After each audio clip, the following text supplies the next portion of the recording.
Brad, what is in your mind? Felt like you're doing better in the last few games.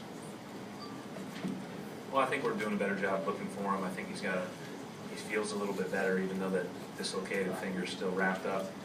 I think he feels better every day. And, it's like we talked about last week.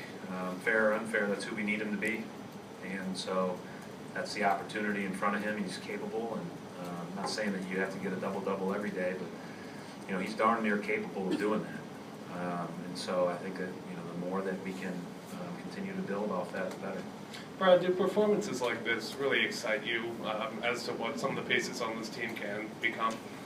Well, I think the nice part about it is at the end of the day, you had Phil Pressey out on the floor at 22 or 23 years old. You had Kelly Olynyk on the floor. You had Jared Sullinger on the floor. You had a lot of young guys on the floor, but it was also, we had a lot of real savvy basketball players out there, and I think this team is really figuring out what they do best, and individually, and playing off of that. I thought, the guy who probably, and I guess he did fill up the stat sheet a little bit, but I thought the guy who really lifted us in a lot of ways was Gerald. I thought his physicality and toughness all over the court was great. Brad, in the league these days, you're seeing fewer and fewer true post players, but you had two of them going at each other tonight. Just what was it like to watch? Yeah, well, and ours is a 6'7". That's the one thing, and that's what makes Jared unique. Is he's a big, strong guy that can score over bigger guys in the post. But then that's why it's so critical, and we've talked about it, that he continues to work and refine his perimeter game, which he's obviously doing well with. But it's not where it will be someday. It was a battle down there. Cousins is a load down there, and he's, very rarely have we been forced to double this year, and we felt the need to double.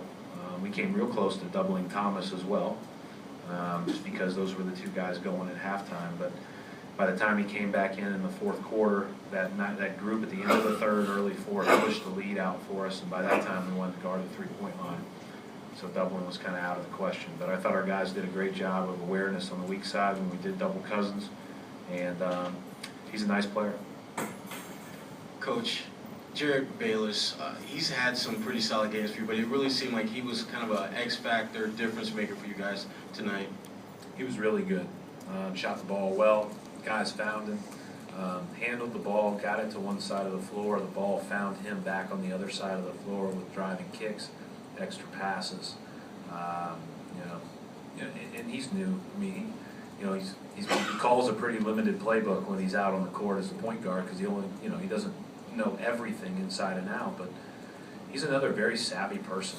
He's a smart kid, and does a lot of good things on the basketball court on both ends. So, again, he's a good young guy out there playing very well for us, and improving within our system. Already a good basketball player individually. And even